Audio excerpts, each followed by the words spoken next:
मुख्यमंत्री डॉक्टर मोहन यादव 4 जून को सुबह 8 बजे उज्जैन के रामघाट से जलगंगा संवर्धन अभियान के अंतर्गत आयोजित क्षिप्रा तीर्थ परिक्रमा का शुभारंभ करेंगे। इस आयोजन में 5 जून गंगा दशहरा को मुख्यमंत्री मां क्षिप्रा को 351 फीट लंबी भव्य चुनरी अर्पित करेंगे। श्रद्धा, संस्कृति और जल संरक्षण के भाव को समर्पित यह आयोजन गंगा दशहरा पर्व की पूर्व संध्या पर होगा। क्षिप्रा लोक संस्कृति समिति के इस 2 दिवसीय तीर्थ परिक्रमा आयोजन में संतों, इतिहासकारों, साहित्यकारों और विषय विशेषज्ञों सहित हजारों श्रद्धालु सहभागी होंगे। यात्रा मार्ग में पौराणिक और ऐतिहासिक स्थलों के दर्शन के साथ साथ धार्मिक कार्यक्रम भी होंगे। भोपाल में मंगलवार को कांग्रेस के संगठन सृजन अभियान की शुरुआत के लिए आए लोकसभा में विपक्ष के नेता राहुल गांधी एक नई सियासी बहस में घिर गए हैं।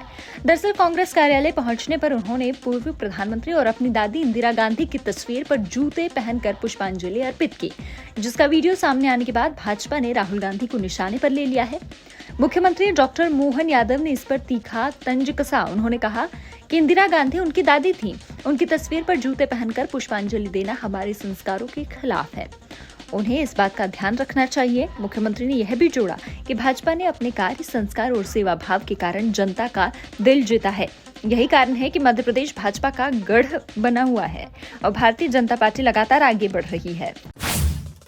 प्रधानमंत्री नरेंद्र मोदी के नेतृत्व में केंद्र सरकार के 11 वर्ष पूर्ण होने के उपलक्ष्य में भारतीय जनता पार्टी द्वारा संकल्प से सिद्धि अभियान की शुरुआत की जा रही है। इसी सिलसिले में मंगलवार को भोपाल स्थित भाजपा कार्यालय में एक बड़ी बैठक आयोजित हुई, जिसमें मुख्यमंत्री डॉक्टर मोहन यादव सहित पार्टी के वरिष्ठ पदाधिकारी, संगठन प्रभारी, मंत्री और जनप्रतिनिधि शामिल हुए। सीएम ने मीडिया से बातचीत करते हुए बताया कि 11 जून से 21 जून तक संकल्प से सिद्धि अभियान का आयोजन किया जाएगा। इस विशेष जनसंपर्क अभियान के दौरान प्रधानमंत्री मोदी की उपलब्धियों, ऑपरेशन सिंदूर की सफलता और राष्ट्र निर्माण में उनके योगदान को जिला, मंडल और बूथ स्तर तक पहुंचाया जाएगा। मुख्यमंत्री ने कहा कि जो काम पिछले 75 वर्षों में नहीं हो पाए, वे प्रधानमंत्री नरेंद्र मोदी ने अपने 11 साल के कार्यकाल में करके दिखाए हैं। मुख्यमंत्री डॉक्टर मोहन यादव की अध्यक्षता में सोमवार को पचमढ़ी में आयोजित की गई बैठक में अब पचमढ़ी वन्य जीव अभ्यारण्य का नाम राजा भभूत सिंह के नाम रखने का निर्णय लिया गया। नगरीय विकास मंत्री कैलाश विजयवर्गीय ने जानकारी दी कि राजा भभूत सिंह की जन्म और कर्मभूमि पर यह विशेष बैठक आयोजित की गई। उन्होंने कहा कि राजा भभूत सिंह ने अंग्रेजों के खिलाफ साहसिक संघर्ष किया और उन्हें नर्मदा अंचल का शिवाजी माना जाता है।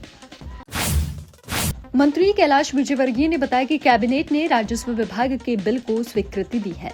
इसमें प्रमुख राजस्व आयुक्त और अभिलेख आयुक्त के पदों को मिलाकर नया पद commissioner land resource and management बनाया गया है। अब लोगों को सीधे और पारदर्शी सुविधा मिले, इसके लिए आईटी का प्रवेश राजस्व विभाग में जल्द हो। अब तहसीलदार को 2 श्रेणी में बांटा जाएगा। राजस्व का न्यायालय देखने वाले न्यायालय देखेंगे और जो लॉ एंड ऑर्डर्स देखेंगे वह लॉ एंड ऑर्डर्स का काम भी देखेंगे। उन्होंने कहा कि आईटी के चलते अब विभाग के 500 पदों को समाप्त कर 1200 नए पद सृजित किए जाएंगे। विजयवर्गीय ने बताया कि बैठक में श्रम विभाग के संशोधन प्रस्ताव को मंजूरी दी है। इसमें ठेका श्रम विनियम उत्पादन अधिनियम 1970 में 20 ठेका श्रमिक को 50 तक बढ़ाए जाने के प्रस्ताव को स्वीकृति दी है। साथ ही कारखाना अधिनियम 1948 में 10 श्रमिक के स्थान पर 20 श्रमिक बिना हाथ से काम करने वाले यानी मशीन पर काम करने और हाथ से काम करने वालों की संख्या 20 से 40 की गई है। कैबिनेट ने इंदौर स्थित आईआईटी में एग्रो आईआईटी हब स्थापित करने की स्वीकृति दी। अब यह हब कृषि क्षेत्र में नवाचार और स्टार्टअप्स को बढ़ावा देगा। इसके लिए भारत सरकार को प्रस्ताव भेजा गया है।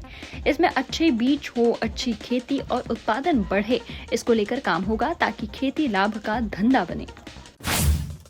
लोकसभा में नेता प्रतिपक्ष राहुल गांधी ने आज भोपाल में कांग्रेस के संगठन सृजन अभियान की शुरुआत की। राहुल लगभग 5 घंटे तक भोपाल में रहे और इस दौरान उन्होंने रविंद्र भवन और प्रदेश कांग्रेस कार्यालय में पार्टी के नेताओं और पदाधिकारियों, विधायकों और कार्यकर्ताओं की बैठक ली।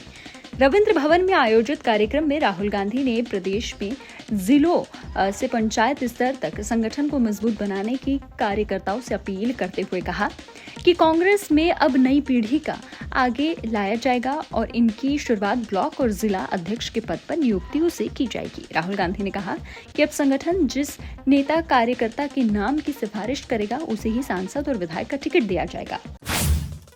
राहुल गांधी ने प्रदेश कांग्रेस कार्यालय में पार्टी की पॉलिटिकल अफेयर्स कमेटी और उसके बाद विधायकों की बैठक भी ली।